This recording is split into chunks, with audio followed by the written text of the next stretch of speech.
Well, hello, this is Rochelle, and thank you for joining me here on the Creative Retreat YouTube channel.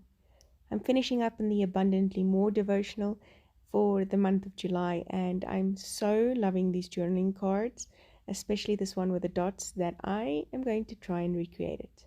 So, grabbing the ruler and kind of measuring out so that I can divide my page into 3 blocks across and 4 blocks down, so that I have those 3 circles across and 3 circles down, four circles down.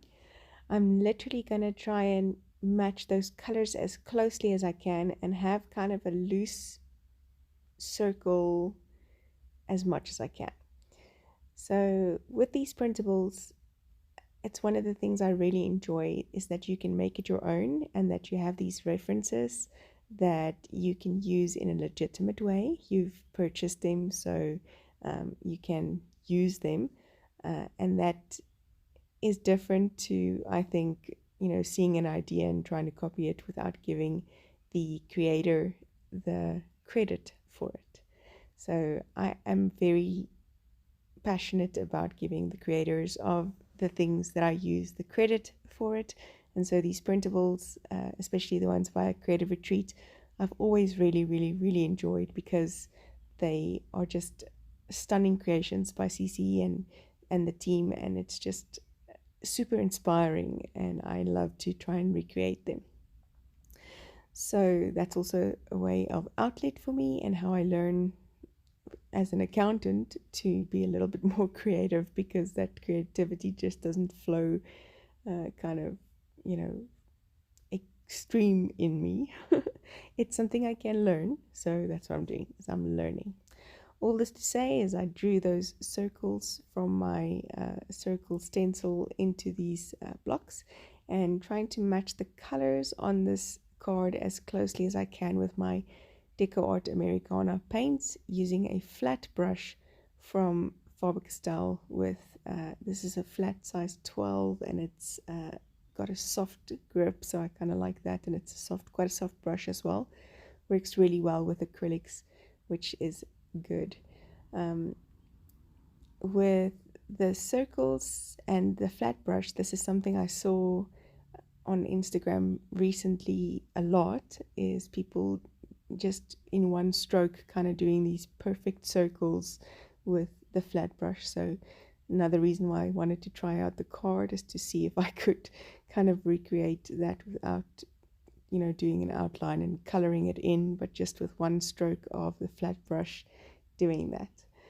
A lot of jargon to say that I'm working in John 1 verse 16, and this devotional this month has really, really challenged me so much, in that God is abundantly more. He is everything that he wants to give us is so much more than what we can even ask or think or imagine. He's not a stingy God. He doesn't hold back on his children. He gives us life, and not just that, he gives it to us more abundantly. And this verse in John 1 verse 16 speaks of Jesus.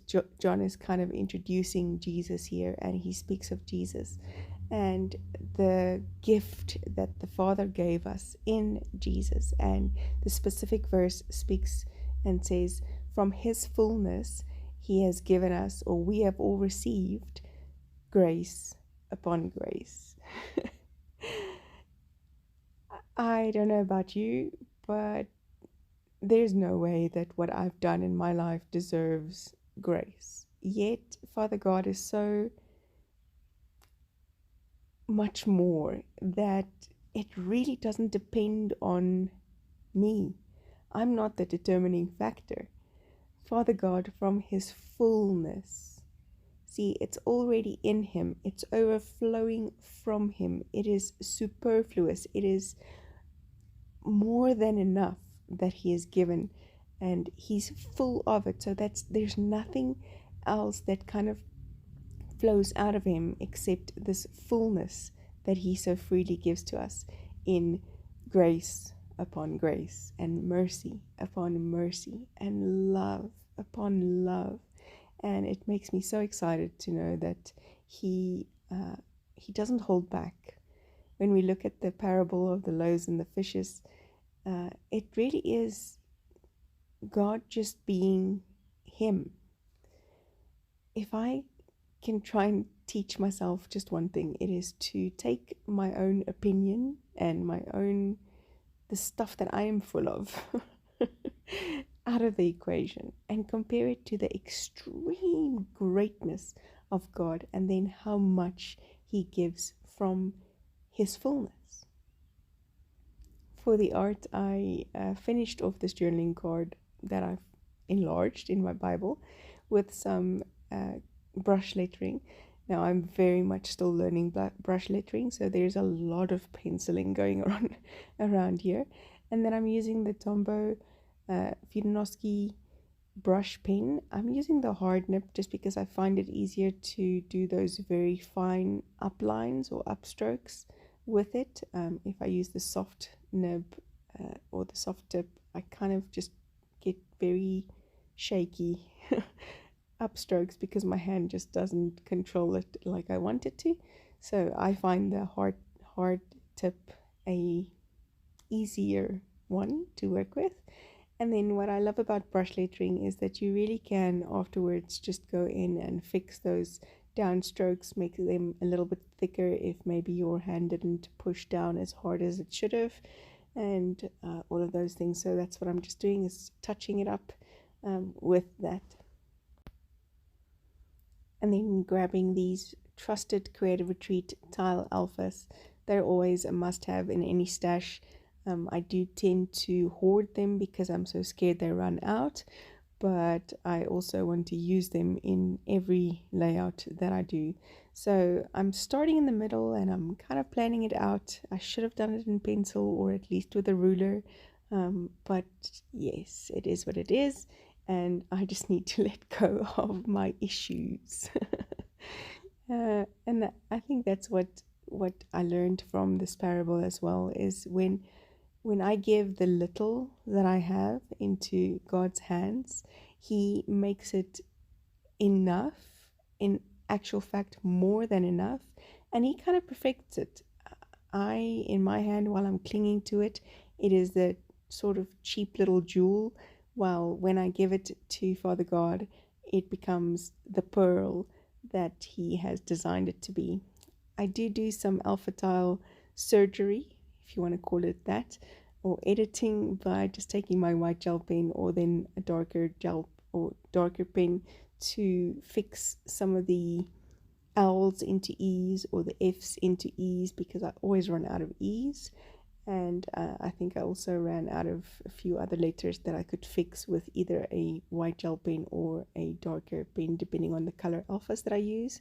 I did miss a word in this specific line, so I had to move up all of those to the left to fit in the word that I had missed here, so that it says, "For from his fullness we have all received grace upon grace."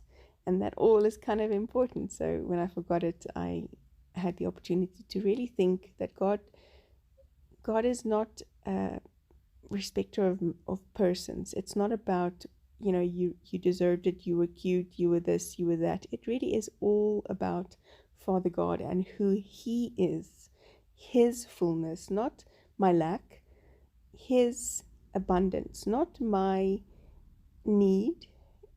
It's really about who he is. It flows just like that out of him. He is full of grace and mercy. He is full of love. He is abundantly more. And so he gives like that, abundantly more.